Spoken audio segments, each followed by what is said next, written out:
Hello and welcome to Real Reviews. My name is Jameson Rabbit, and today, as always, I'm joined by the man who is responsible for all those crazy potato chip flavors you see. His name is Mike Roth. You know what? Waffle.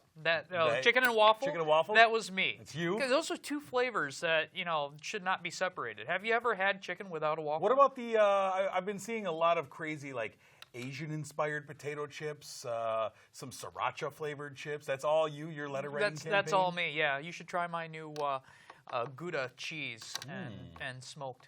Yeah, something. That sounds pretty good. It's really, it's actually terrible. I hate all those new...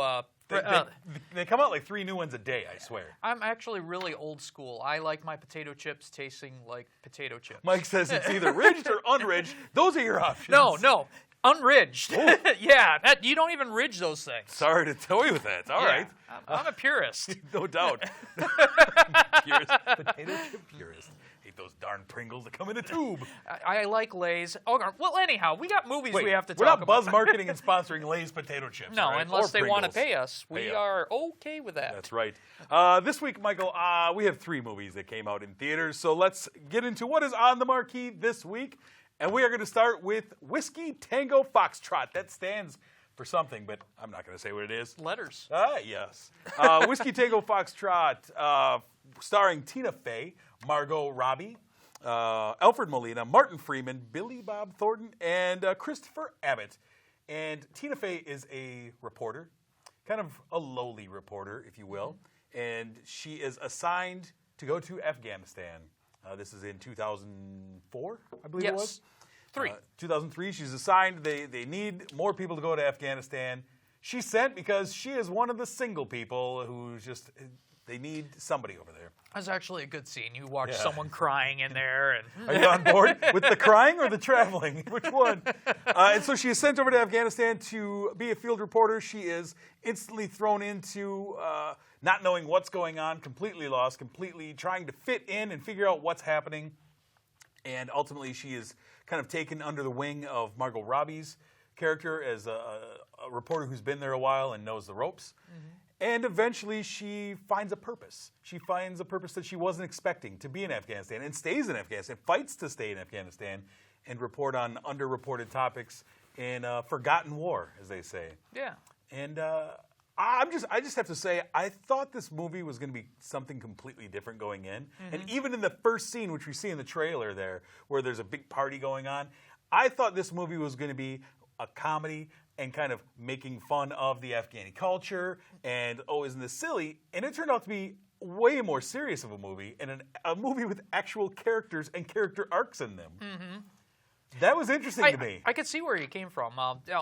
Just looking at the trailers, even some of the makeup. The guy who played like the ambassador. Alfred Molina? Yeah. Yes. You could really tell that he had a fake beard. When you see a beard like that, you're like, oh, this has got to be a comedy. But you're right. It does. Well, and they showcase the jokes in the trailer. Yeah. And the movie is not full of jokey jokes. I thought that was pretty good. I think that it did a better job of looking at that region than Rock the Casbah last year. Yep. Which did kind of make fun of those guys. Hey, look at them. Aren't they crazy? And I thought that they did a good job of showing the customs and traditions of the Afghans and their culture without using it to set up punchlines about them. Or the flip side, they didn't use the technique of making, all of these Afghans are just angry terrorists. Yeah. And they're real people. I mean, that is a very refreshing change. We're getting a lot of these Middle Eastern war stories coming out pretty much monthly, and for the most part, it makes everybody look like they are a terrorist in the Middle East. In this one, it's like, no, they're all people. They all have different cultures. They might be different than ours, but it doesn't make them strange. It just makes it different, and that's it. And I like that. Yeah, I liked it. It's kind of a fish out of water story. She's trying to figure out what to do. She ultimately gains confidence, gains a purpose. There's great moments between her and Billy Bob Thornton, who is the general on base or the base commander or what have you, and he's short and to the point, and they have some fun interplay. Martin Freeman was really good as intrepid reporter. Yep. Who is just kind of knows everyone in the region, I guess. My favorite thing about this movie, though, is the guy who played Fahim. Christopher Abbott played Fahim, her Kind of driver guide. and Yeah. translator and all that. And I didn't really recognize him from anything, but they had some of the best moments in this movie. There was one scene in particular where he had to be honest with her and kind of put everything out on the table for her and like, look, we can't just do whatever you want to do. I have a family. You are doing things that are unsafe. And it was really hard hitting, actually, I thought. I really liked his character. He had a lot of heart. There's a lot of emotion without it being a romantic thing at all. And that's also refreshing. It's nice. Yeah. Alfred Molina, we mentioned. His whole subplot about his character felt really misplaced in this movie to me. It felt like it didn't belong. Like every time she went to his palace or his office or what have you, it just felt kind of... I think he was used to showcase Tina Fey's humor. Yeah. She is a comedian, and every time he was in a scene, it was kind of Tina's face. Because he was a little over the top. Yeah.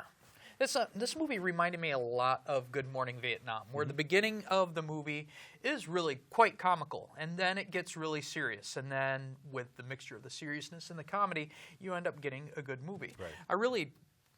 I had a few complaints about this movie, but overall, I pretty much enjoyed it. Tina Fey did a great job, I think. I think she kind of recovered a lot. She's been doing some stinkers lately, and she was legitimately funny, and yet this was still a serious film. Yeah. It was nice to see a film that had an actual character arc and actually had character development and honest portrayals of people. That was kind of nice to see, and it wasn't just stereotypes all over the place. I really enjoyed that. I think it did get a little slow in the end. It was almost felt like they were trying to lengthen out the movie a little bit, but otherwise, I think it was a solidly all right movie. All right. What did you give this solidly all right movie? I gave it a 3. It did get a little slow in the end, but I was really happy to see Tina Fey being funny again without feeling like it was pressured. Yeah. And it was a very interesting story. I liked the thing. Based on a true story. I give it 4 stars. I really enjoyed the whole character arc of her character. And I thought she did a really incredible job for an actress who I've never really considered to be a quote-unquote actress. There's a couple of scenes I wish I could talk about, but they're kind of late in the end movie. They involve Fight Club, and we're not allowed to talk about Fight Club. Exactly. Mike. This is the first rule. What we're saying is we both enjoyed Whiskey Tango Foxtrot, and you should probably go check it out. Yeah. What is the second movie on the marquee this week? Oh, we also have another enjoyable movie, but it's a children's movie. Are you into a children's movie? I am into children's Well, movies. I got a good one for you. All right, How tell about me about Zootopia? Zootopia is in the future. Not our future, I hope not, but in the future, animals evolved where predators and herbivores, they can get together and have a beautiful society, a metropolis of all these different animals all living in harmony. It has a very interesting look. It really has a LA Art Deco look, and we have this character named Judy Hopps, played by Jennifer Goodwin. She is the first rabbit to be on the police force. Now, just to let you know, this movie does highlight discrimination, but it doesn't feel like it's ham-fisting you. It's just part of the story. It's very organic. Well, she becomes the first cop, and she is kind of given all these lesser duties. They don't have enough respect in her. She's just a bunny as a token gesture. Well, Judy Hopps, she's like, no, I am a cop. I am the top of my class, and I'm going to prove it. So she partners up with someone who knows the streets a little bit that also gets discriminated because of the bigotry that you have against foxes. Sly foxes. Sly foxes, cunning foxes. They are not to be trusted. Well, she takes a chance, and it ends up being a great chance. They end up working on a mystery of missing animals that no one else can crack. But these two team up together, and it is a great film. This film, it's not linear. You really do feel like you are on an adventure, like Indiana Jones. You're going from one place to another, and they're just really cool scenes. They really are. And the story is it's mature. It's not mature like don't bring your kids, but like all these 50s detective movies, the noir films. It's a lot like that, where there are twists and turns, and you don't know who's to trust and who you can't trust. And it's kind of a surprise. I was surprised in the end how this turned out, which makes it great. It's not what they really put out there. I mean, because really, we got the DMV scene, which is in most of the trailers. And that didn't really give you the feel of what this movie was going to be. And really, I think if I had to pick bad scenes, some of the scenes that they put in those commercials are the ones that I really didn't like. But that's great, right? That's better than the best ones in. That is really good. Like with a sloth. I thought the voice acting was wrong on that. The joke, it was funny, but I mean, it really isn't the caliber of humor as the storytelling in this. The storytelling is phenomenal. I think, if anything, they were held back a little bit because adult cartoons, they're just not made. They're not popular. Cool World, Animal Farm, stuff like that. You know, people talk about them, but they're not money makers. Where this one, you know, they gave the adults the story that they want, but they also give the humor to the children that they're marketing for. Well, and that's what makes a successful children's movie, is to be able to reach all markets. Yeah. That's how you break box office records, as this one did. Yeah. Is to be able to have something for everyone.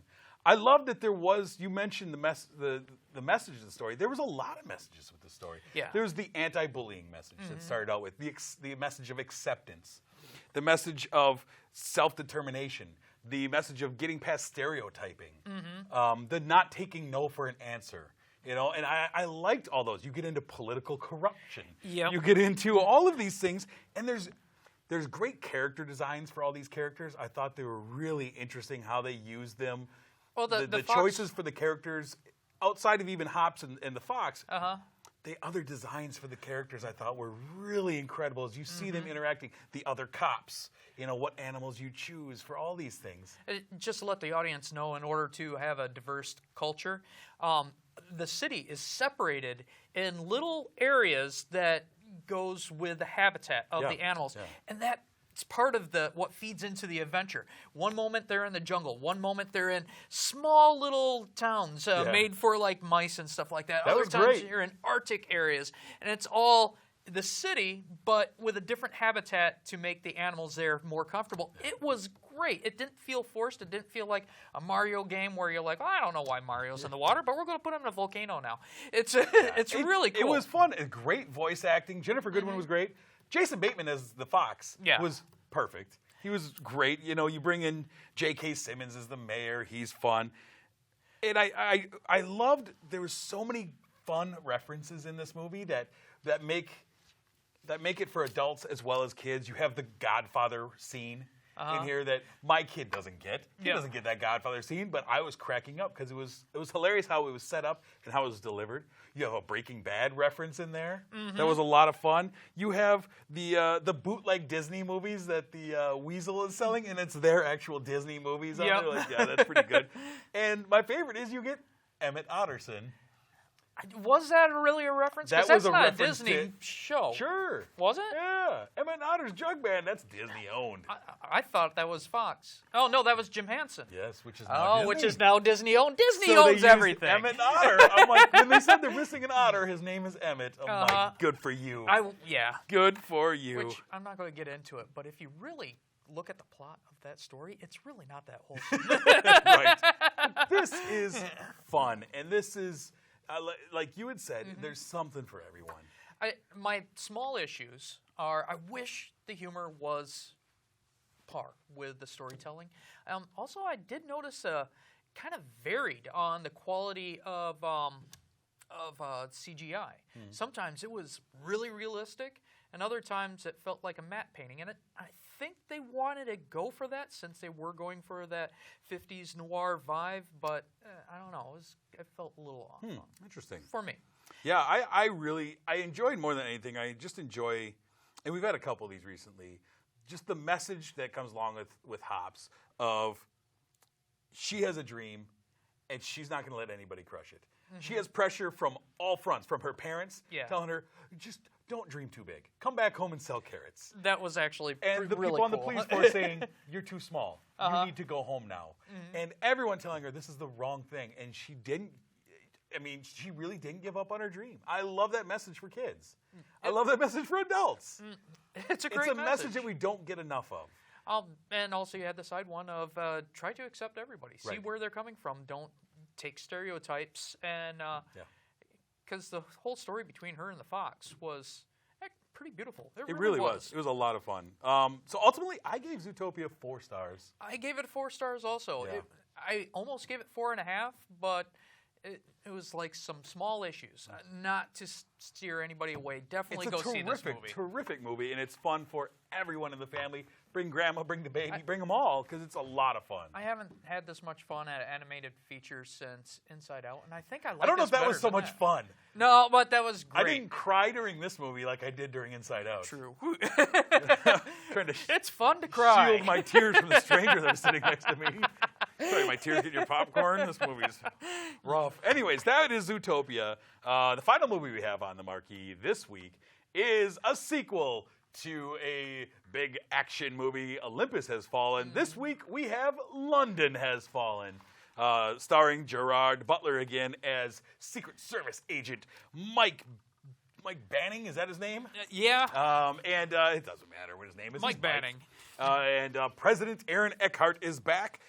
Morgan Freeman is back as the vice president. You could give me Morgan Freeman all day long in a chair just barking orders. Yeah. If he could he could read the ingredients off of a cereal box. I'd just be soothed. Angela Bassett is in this as the head of the Secret Service. And they are, London has been attacked by a terrorist network led by the big terrorist Barkawi. And he has assassinated several foreign leaders in London. There's a big thing where the initial attack of the movie, you have no idea who the good guys and the bad guys are. The bad guys look like good guys. Everyone's dressed up as police. You don't know if first responder shows up, he might shoot you. Beefeaters too. Right. That's weird. Yeah, it's very interesting. And of course they're hunting after the American president because he's the best leader, I guess, is what they're saying. Basically, he killed everyone else. We want him alive though. You tell us it's made by American. And Aaron Eckhart and, of course, his best buddy, his secret agent number 1, Mike Banning, are on the run, and it's Gerard Butler trying to save the day. You better send some more terrorists because I'm going to kill them all, he says. There is in no uncertain terms. Of terrorists. And if you've seen Olympus Has Fallen, where the White House is attacked, this movie is very much the same. Only it's just them running from terrorists. I mean, really, you find out quickly who the non-essential characters in the story are because they kill them off quickly. Oh, yeah. All non-essentials are killed off immediately in this movie. Yep. It comes down to, okay, these are our 2 guys we're going to follow. Got it. Check. And it's big, dumb action. Gerard Butler being the uber macho that he is. It left me with a lot of questions, though. Yeah? There's a scene where early on, spoiler alert, Angela Bassett dies in the first few minutes of the movie. Yeah. And she tells Mike to go exact revenge on all these. There's a lot of obscenities in here. Yeah. I did not know it was the Secret Service's job to exact revenge and make them all pay. I thought their job was just to protect the president. Well, unlike Zootopia, I don't think any of the messages in this movie was actually a good one. They're not the ones we're looking for the kids? No, they were not the good ones. It's pretty wild as London is shut down. Yeah. The terrorists have moved in. They're just trying to find one man in London. Luckily, Mike, Secret Service guy, knows every back street, side door, schematic to every building in London. Well, and they're able to work. He's able to just scoot him through, like take a left, take a right, take a left, go through this door, knock twice. Well, I think one of the things you have to do to watch this movie, you really have to suspend belief. And take the top of your head off, remove your brain, check that at the door. Yeah, well, I wouldn't even say touch your brain. You might, you might actually think about something while you're doing that. No, you have to believe, well, he knows London, like crazy. You also have to believe that the citizens of London can teleport, because they all just disappear. Well, they just lock their doors, go inside, lock door. Yeah, they're nowhere. Air raid siren goes off. They know what to do. They know. Go home. If you're not close to home, well, you know, you could probably get out there quicker than the president, because the only people who weren't a terrorist left was the president. Well, that's and because his best we're buddy. only worried about them now. I guess so. Collateral damage, just like in the first one. A lot of collateral damage in the first couple minutes of the movie. A lot of innocent people are killed in the first few minutes of the movie, and then it's the hunt. Yeah. A complete ghost town. And one of our great ideas of getting the president is, how about we get rid of all of our good guys in there? Well, let's bring back the police, who automatically just disappear, and that way we'll know that it's just going to be bad guys. That'll confuse you when you're watching it if there's too many good guys. We also have the wonderful trope of course, there's a pregnant wife left at home. Every time something's about to happen, you know she's going to be like, I'm pregnant. Oh no! Oh, I have to go now. You have to live, because you're going to be a dad. It's the same as we saw in 13 Hours. It happens all the time. I'd like to see how they got. If they just got the teleporting device that all the other people in London have, they would have been able to escape. But they were the only ones who couldn't escape. What frustrates me with this movie is, first off, you bring back Melissa Leo, you bring back Robert Forster, you bring in Jackie Earle Haley. These are accomplished actors. Yeah. Academy Award winning actors, some of them, and they're just set dressing, basically. Well, no one cared. They're all just set dressing to stand around and go, oh my gosh. Even Morgan Freeman, yeah, his voice is great. He could just read anything you hand in front of him, and it's soothing and it's nice. But you could tell by his facial expressions and stuff, he did not want to do this. No one wanted to do Morgan this. Freeman will make anything you give him. There was no I love him, chemistry amongst anyone. Now, granted, maybe they made that chemistry in the first one, which I have not seen, but the second one, which I shouldn't have to see the chemistry in the first one, you think they would have some attachment, but none of the actors felt like they wanted to be with each other. It was hilarious. So in the first movie, Melissa Leo's character is taken by a terrorist. He's beating on her. It's pretty uncomfortable to watch. He's dragging her by her hair down the hallway to execute her. And any last words, and she starts reciting the Pledge of Allegiance. It's the most cringeworthy scene ever. This movie, they replace it with the president reciting the oath of office. Yeah. Instead of the pledge, as he's about to die, he starts reciting the presidential oath. Really. And you heard my eyes roll. And the use of swear words in this is very. I just learned how to say this word, and I want to be rated R. Yeah. This movie could have passed as a PG-13, but I think someone got wind of that, and they gave it to the writers and just say, we need about 50 F-bombs, put them anywhere. Put them in. Anywhere. Have Angela Bassett say a couple. Why not? She's only got 12 lines of dialogue. When people ask for water, they have to say F-bomb right before it. Everything. And some of these one-liner quotes, they were terrible. I repeat them because they were so bad. That's what these movies are, though, is bad one-liners. Because really, what's the difference between this movie and Die Hard? Really? Die Hard was better. But how? How was Die Hard better? They're both terrorists coming in, taking over. It's terrible one-liners. It's one guy taking on an army. But you could take a look at Die Hard and say, okay, yeah, I got to suspend belief, but... well, you know what? They're closed down. It's Christmas Eve. That's why there's not a lot of people there. Well, maybe people just aren't used to this. There was nothing believable about this. Movies. You shouldn't believe anything about this. And Bruce Willis, when he did action, it felt new, it fresh. There was some action scenes which they did twice in the same one. Say the car flipped over the same way. You don't know why it's flipped over, but it's exact same stuff. I just saw 10 minutes ago. There is nothing. What did you think about the video game sequence we had as you're following him going into battle? Kind of towards the end, you're basically following Mike. He's going in. You're watching him as he's going into the building and stuff. And it was very much just watching someone play like Halo or something like that. Yeah, well, there's going to be a movie like that later on this year that I'm sure I will enjoy more than this. This movie just reeked of. They did not have any unoriginality, uncreative. It's the exact movie as the first one, basically. I'm glad I have not seen the first one. What did you ultimately give London Has Fallen? This is one of the worst movies I've seen this year. I gave it a 1. Oh, interesting. 1 star, there it says. 1 star. I think it's mindless action. It's fine. It's the less you say about it, the better. It's just an action movie. It didn't break any ground. It didn't ruin anything. It didn't do anything. It's tough to separate yourself in the action category. You really have to do something special. And I was being devil's advocate when talking about Die Hard, by the way. Yeah. I don't want you to think I thought the same. But I think if you're looking for anything more than blow them up and say cheesy one-liners, you're really looking in the wrong place with a movie like this. I give it 2.5 stars. It is your basic generic action movie. I've seen a million worse, and I've seen a million better, and this falls right in the forgettable middle territory. That's all it is. I think I've seen 2 million better. It's fine. It's whatever. It's a big dumb action. That's all it is. That's what Gerard Butler does. He's not making big dumb romantic comedies. But that leads us, though, into our movie throwback. We are throwing back to 1997, another time one of our great presidents was under attack. I'm talking about President Harrison Ford, and I'm talking about the movie Air Force One. This one starring Harrison Ford and a really believable bad guy, Gary Oldman. Yeah. Glenn Close is in this. From director Wolfgang Peterson, and it all takes place on the aforementioned Air Force One. That's why it's titled that. It really goes well. Bad guys infiltrate, and you have the classic line, right? Get off my plane.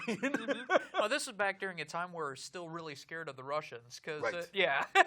We hadn't quite found a new bad guy to be worried about, so everyone was Russian in the bad guys. Yeah. Gary did a great job at this. There was terrible dialogue, but I think with Harrison Ford and Gary Oldman, they actually made this movie shine. Really good chemistry between the two of them. Yeah. Really believable. Harrison Ford makes a really good president. I'd vote for him, especially this year.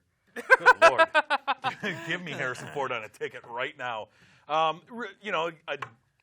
lot of fun character actors thrown in. William H. Macy, Dean Stockwell, a lot of good guys in there.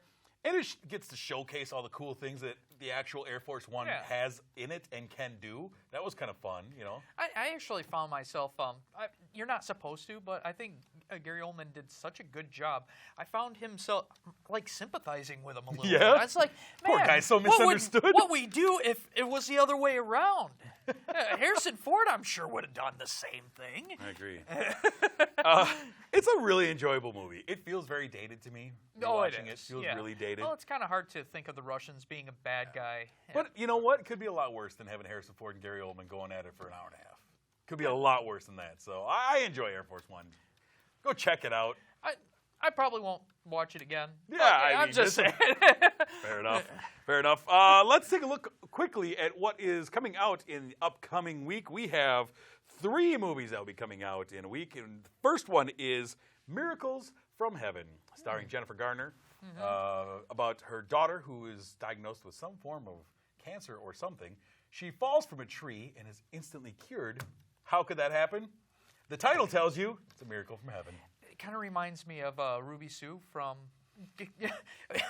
eyes From crossed. Christmas Vacation? Fell in the well, eyes crossed, got kicked in the mule, eyes right went back Who together. can explain it? The next movie we have is The Little Prince, animated movie that kind of mixes different styles of animation. Yeah. Surprised we haven't seen more about this movie coming out, because as we watched the trailer, we were both kind of blown away by it. We just watched a trailer literally a half hour ago. It's a great trailer. Go find it. Yeah, I'm really excited for that one. And the final movie, the movie that will be dominating the box office that weekend, is the third movie in the series, the Divergent series, Allegiant. This is part 1 of Allegiant, as we follow the adventures of the whole gang. And, picking up on the heels of Insurgent last year. Yeah. I don't know. We're almost there. Yeah. We're almost done We're with this almost franchise. done. The first movie was great. The second one, I enjoyed it, but we've talked about this ad nauseum. Yeah. I'm growing tired of this style of franchise, but it is what it is. Before we go, though, of course, we want to thank our sponsor, Marcus Theaters, here in Sun Prairie. Thank you to the Palace for sponsoring Real Reviews. We do appreciate that. If you want to find more from us, you can find us on Facebook. You can find us on Twitter. Search at Real Reviews TV. You can find all of our shows on ksun.tv, of course, if you're not watching it on there or watching it on KSUN, the channel. I don't know what's wrong with you. You can hear us on the radio. And, Michael, next week we have a celebration. Next week is episode number 100 for us. 100. So, in leading up to that, you have 99 episodes to watch in preparation. Yeah, we'll probably end up talking about our highlights of the there's 100 episodes, 100 hours of 50 hours of 50 quality. hours of quality television, 20 hours of quality television. Not that. But that is what we'll be talking about next week, among other things like Cloverfield and Brothers Grimsby and all that. But until that time, my name is Jameson. I'm Mike Roth. Thanks for watching.